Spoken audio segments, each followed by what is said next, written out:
Membangun struktur organisasi syariah.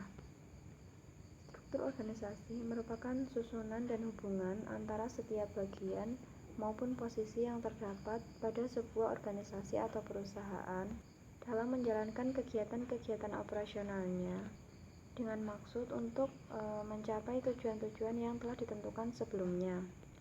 Struktur organisasi dapat menggambarkan secara jelas pemisahan kegiatan dari pekerjaan antara yang satu dengan kegiatan yang lainnya, dan juga bagaimana hubungan antara aktivitas dan fungsi itu dibatasi. Organisasi pada dasarnya digunakan sebagai tempat atau wadah di mana orang-orang berkumpul bekerja sama secara rasional dan sistematis, terencana, terorganisasi, terpimpin, dan terkendali dalam memanfaatkan sumber daya, sarana dan prasarana, dan yang lain sebagainya yang digunakan secara efisien dan efektif untuk mencapai tujuan organisasi. Orang-orang yang ada dalam suatu organisasi mempunyai suatu keterkaitan yang terus-menerus. Namun keterkaitan ini bukan berarti keanggotaan seumur hidup, akan tetapi sebaliknya, organisasi menghadapi perubahan yang konstan di dalam keanggotaan mereka. Meskipun pada saat mereka menjadi anggota, orang-orang dalam organisasi berpartisipasi secara relatif teratur dalam menciptakan suatu perusahaan yang handal dan dapat mencapai visi misi yang ada sehingga dapat menghindari terjadinya konflik dan persaingan tidak sehat. Karena dapat mempengaruhi kinerja perusahaan, bahkan bisa membuat perusahaan itu hancur atau rugi. Struktur organisasi berkaitan dengan fungsi manajemen. Yang pertama, planning atau perencanaan. Nah, syariah dalam planning atau perencanaan, misalkan pada syariah dalam perencanaan SDM. Nah, syariah dalam perencanaan SDM ini antara lain ada kafaah, yaitu ahli di bidangnya atau sikap profesional. Yang kedua ada amanah, yaitu sikap dapat dipercaya. Dan yang ketiga himatul amal, artinya memiliki etos kerja yang tinggi. Nah, yang kedua yaitu syariah dalam bidang keuangan. Penetapan sumber dana dan alokasi pengeluaran dana itu sesuai dengan syarat kehalalan dana. Maka dalam sumber maupun pengalokasiannya itu tidak boleh mengandung unsur riba. Yang ketiga syariah dalam perencanaan bidang operasi atau produksi. Misalkan dalam dunia pendidikan, maka inputnya adalah SDM Muslim dan proses pendidikannya ditetapkan dengan menggunakan kurikulum yang islami.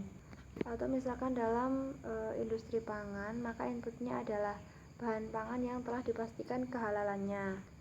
Sementara itu proses produksinya ditetapkan berlangsung secara aman dan tidak bertentangan dengan syariah.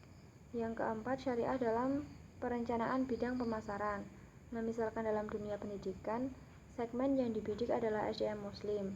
Kemudian target yang ingin dicapai adalah output didik atau SDM yang profesional. Yang selanjutnya yaitu syariah dalam organizing atau pengorganisasian. Nah, di sini ada beberapa aspek. Yang pertama aspek struktur.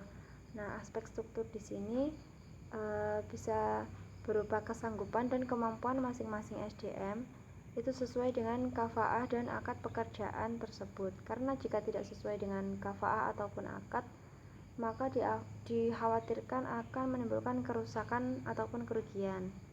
Yang kedua yaitu aspek tugas dan wewenang. Nah, kejelasan tugas dan wewenang masing-masing bidang yang diterima oleh para SDM berdasarkan kesanggupan dan kemampuan masing-masing sesuai dengan akad pekerjaan tersebut. Yang ketiga aspek hubungan.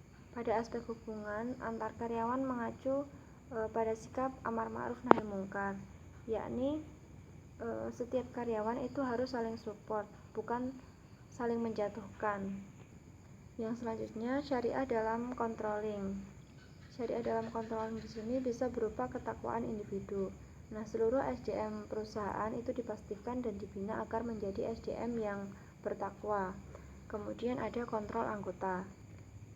Dengan suasana organisasi yang mencerminkan formula tim, maka proses keberlangsungan organisasi selalu akan mendapatkan pengawalan dari para SDM-nya agar sesuai dengan arah yang telah ditetapkan. Yang selanjutnya adalah penerapan supremasi atau aturan. Organisasi harus ditegakkan dengan aturan main yang jelas dan transparan, serta tidak boleh bertentangan dengan dengan syariah atau ketentuan-ketentuan pada syariah. Yang terakhir yaitu syariah dalam evaluasi atau motivating. Seorang pemimpin itu bertugas untuk memotivasi, mendorong dan memberi semangat kepada orang yang dipimpinnya atau bawahannya untuk mencapai tujuan sesuai dengan kapasitas kemampuan yang dimilikinya.